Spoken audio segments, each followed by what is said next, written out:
Salut, c'est Trado, content de vous retrouver pour la mise à jour de l'analyse technique du SP500, du Nasdaq et du CAC 40. Et regardez ça, vous voyez, ça s'appelle une chasse au stop.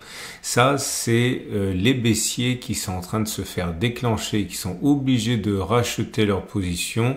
Et dans racheter, il y a acheter, et dans acheter, il y a le fait de faire monter les prix parce que c'est la loi de l'offre et de la demande. Et vous voyez, même si tout le monde sait qu'actuellement c'est un petit peu, on va dire, intense, un peu trop rapide, un peu trop tout ce que vous voulez, tout le monde sait qu'une correction va avoir lieu, mais personne ne sait à quel moment. Et en tout cas, spéculer à la baisse maintenant, alors qu'on est dans cette logique 1, de bonne humeur et de chasse au stop, c'est super dangereux et on est vraiment plus très loin d'inscrire un nouveau record sur le SP500 comme on a inscrit un nouveau record sur le Nasdaq. À savoir que la bonne nouvelle du jour, ce sont les minutes de la Fed, donc si vous voulez la synthèse de ce qui a été dit. Et les analystes attachent autant d'importance à ce que dit Powell le jour de la réunion que aux minutes où on voit ce qui s'est dit en fait sous la surface. Et apparemment le consensus est qu'il y aura bien des baisses et cette année en 2025. Le problème c'est que beaucoup se demandaient si dans un contexte où tout va bien, dans un contexte où on est déjà sur des niveaux records en termes de valorisation, de niveau de bourse, d'emploi, etc., et que tout va pas si mal que ça, est-ce qu'il fallait baisser les taux vraiment? Est-ce que c'est vraiment nécessaire? Et d'après les minutes de la Fed, oui, c'est quelque chose qui va arriver. Et donc ça fait plaisir aux indices parce que je vous rappelle que plus les taux sont faibles, moins ça coûte aux entreprises qui sont très généralement très endettées. Et forcément, si elles payent moins pour les intérêts de l'argent qu'elles empruntent, eh ça fait plus d'argent pour les actionnaires, toutes choses égales par ailleurs. En tout cas, on aura bien compris, le SP500 reprend de plus belle après une correction minimaliste sur les 23,6% de Fibonacci et un retour sur la M7. Je vous rappelle, on m'a demandé, Trado, est-ce que tu peux raconter des choses sur les bandes de Bollinger dans les commentaires YouTube? Je vais le faire pas plus tard qu'aujourd'hui. Je vous rappelle que le setup de base dont j'avais déjà parlé et qui s'est ici produit, c'est que lorsque l'on réintègre les bandes de Bollinger, généralement l'objectif c'est d'aller chercher la M7. Bon, ça a été fait et à partir de là, bon, c'est pas systématique. Là par exemple ça n'a pas marché, on a réintégré les bandes de Bollinger, on n'est pas allé chercher la M7, mais très souvent lorsque l'on réintègre les bandes de Bollinger, on va chercher la M7 et c'est encore une fois, voilà, ici aussi, vous voyez, on est allé chercher la M7, même plus. Donc là, parce que mon backtest il porte sur le CAC 40, donc j'ai pas grand chose à dire. Tous les signaux ont été déclenchés sur le SP500 et le Nasdaq, donc j'ai plus rien à vous proposer. Par contre, si vous êtes acheteur, encore une fois, le problème c'est que si vous avez acheté plus tôt, eh bien, vous pouvez laisser courir. Par contre, acheter maintenant, c'est un petit peu risqué compte tenu du fait que voilà, c'est déjà assez exacerbé comme sentiment haussier. On peut acheter, alors le plus évident c'est d'acheter éventuellement maintenant et puis mettre un stop de protection sous la structure haussière, puisque bon, jusqu'à preuve du contraire, tant que la structure haussière tient, elle n'est pas baissière, excusez la palissade, donc on le met en dessous de la structure haussière. Bon, c'est une possibilité.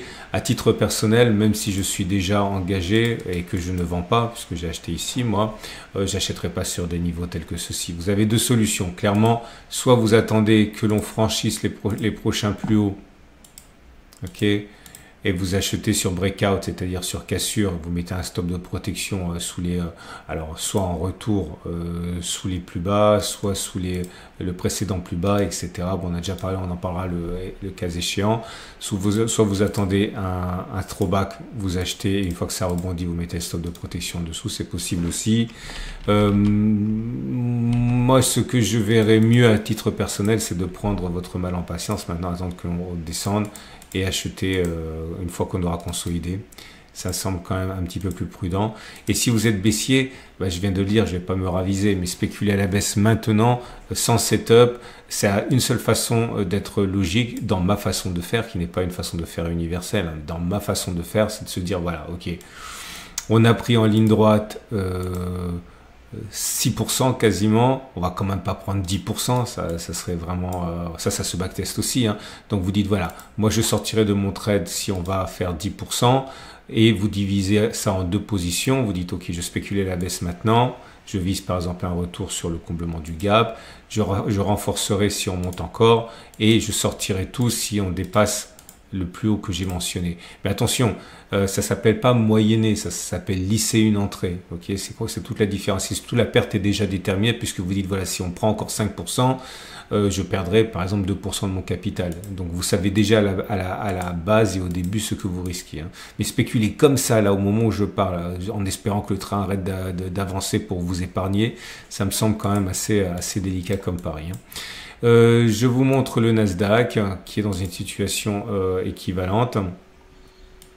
Sauf ce qu'on a inscrit un record historique. On n'a jamais... Bon, on a clôturé plus bas. D'ailleurs, les plus habitués reconnaîtraient un turtle soup. J'aurais pu en parler aussi aujourd'hui, mais c'est pas ce que j'ai décidé de backtester. C'est pas grave. Mais bon, si vous êtes des habitués, turtle soup ici. Là aussi, on a réintégré, on est chez la M7. Et là aussi, acheter maintenant, ça me semble assez délicat.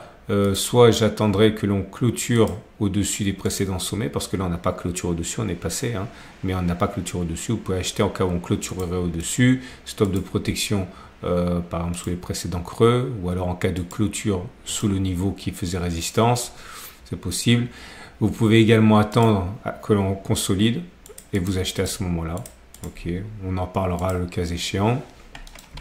Et maintenant pour les baissiers, bah vous avez un turtle soup ici. Il me plaît pas parce que j'aime bien les turtle soup qui vont dans le sens de la tendance. Là la tendance est haussière, donc turtle soup baissier, j'y accorde pas trop d'importance, mais bon ça se backteste, mais c'est possible, hein. Et record historique, je l'ai déjà dit. Non, moi j'aimerais passer du temps aujourd'hui sur le CAC 40 parce que là on a un vrai signal. Enfin j'ai un setup, j'aime pas dire ça parce que je suis pas sûr, et puis deux, ça fait terriblement prétentieux, mais j'ai créé un setup il y a 15 ans. Créé, peut-être qu'il y en a d'autres qui l'ont créé avec moi. Franchement, on est tous on s'inspire tous sans le savoir ou sans s'en rendre compte d'autres choses qui ont été faites. Mais bon, je partage avec vous, trêve de bavardage. Ça pourrait vous servir et c'est justement pour répondre à la question qui a été posée par un de mes abonnés là sous la vidéo YouTube. Voilà, j'ai un setup pour vous. Regardez, les bandes de Bollinger, c'est les courbes, ça se configure, hein. Vous pouvez changer le paramétrage. Ok, vous pouvez augmenter ou réduire l'écart type. Par exemple, voilà, là c'est à 20. C'est à 2 l'écart type. On peut changer. Ok, vous pouvez adapter ça à la personnalité de votre action. Mais là, en tout cas, en laissant à 20 avec écart type de 2, regardez ça. L'idée, c'est d'acheter sur les niveaux actuels quand on clôture au-dessus de la Bollinger supérieure. Écoutez bien, les mots ont un sens et une précision importante. Et le stop de protection va se mettre au niveau de la Bollinger inférieure au moment où le signal a été donné. C'est-à-dire que là, si on achète maintenant, on met le stop de protection au niveau de la Bollinger inférieure. Là. Attention, ça ne change pas, ça ne monte pas, ça reste à ce niveau-là pour tout le temps. Ok, 7503. Et l'objectif, c'est de faire R1, puis de faire R2. Je vous montre un exemple. J'aime bien ce setup. Il est simple, il est efficace. Alors forcément, il suffit que je le dise pour faire un trade perdant ici. On va prendre un trade gagnant, c'est plus sympa pour débuter. Voilà. On a clôturé au-dessus de la Bollinger supérieure, là. Donc le stop de protection, il est mis au niveau de la Bollinger inférieure au moment du signal.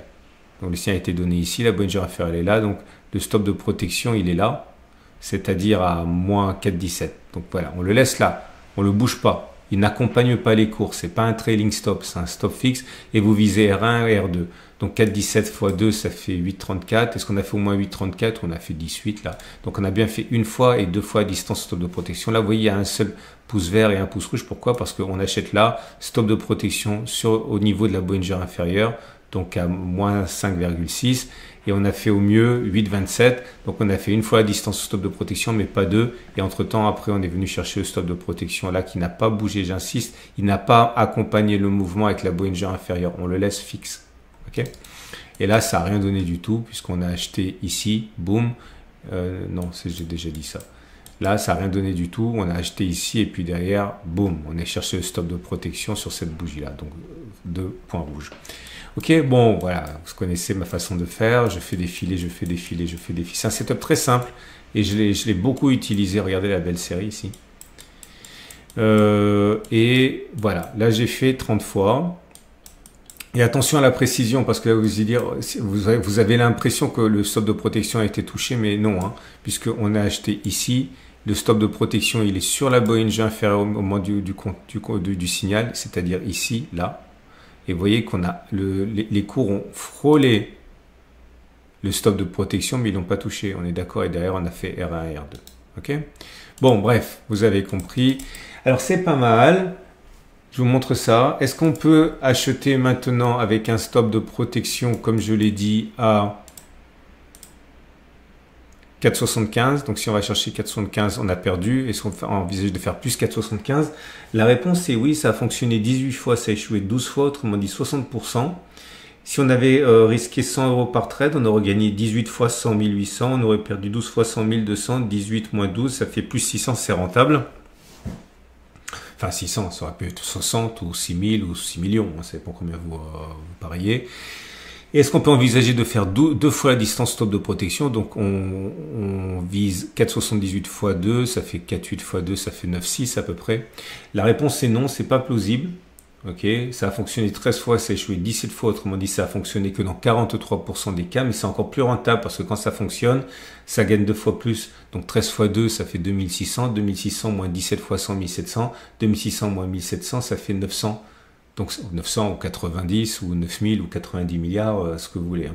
En tout cas, c'est moins plausible et c'est contre vous les statistiques qu'on le fasse, mais on gagne 2 fois plus, donc ça le rend rentable. Bon, gardez-moi ça sous le coude parce que franchement, c'est un setup que j'aimais beaucoup utiliser et qui pourrait vous rendre service. Hein. En tout cas, là, vous avez un exemple où sur les 30 dernières occurrences, ça a bien fonctionné.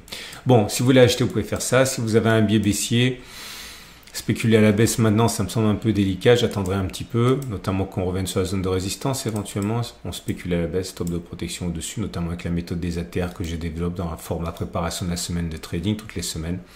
Bon, ça se tient. Voilà, on a fait le tour, 12 minutes. Là, c'est un record de durée basse. Hein. Je pense que j'ai terminé. Ouais, voilà, donc tout va bien. Ok, c'est une excellente journée. Je vous rappelle que la réouverture du club des tradosoriens, c'est effectif depuis une semaine. Vous avez un lien en dessous de la vidéo pour voir ce que je vous propose. Et je vous dis à demain pour la mise à jour.